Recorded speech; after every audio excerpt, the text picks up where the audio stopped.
Voy, telefonim. Aka! Voy, eshitmadi, nima qilaman endi? Telefonni olsammikan, olmasammikan. O'zi pul zarli bo'lib turgan payt. Uyga xolodilnikga o'zi pul yetmayapti-da. Avvalo qolaman. Aka, tinchlikmi? Nimani o'ylab ketyapsiz? Yo'q, hech narsani o'ylayotganim yo'q. Telefonni bozorga olib sotsam bo'lmaydi. O'likcha qo'yib sotib yuboraman.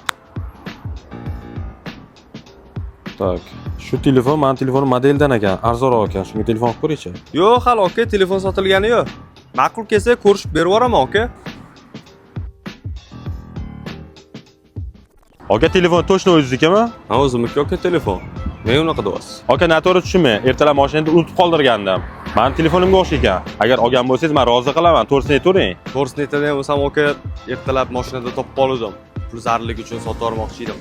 Agar siz telefoningiz bo'ladigan bo'lsa, aka, menga sizdan hech narsa kerak emas. Men roziman. Halollik bilan topilgan pul har doim buyuradi.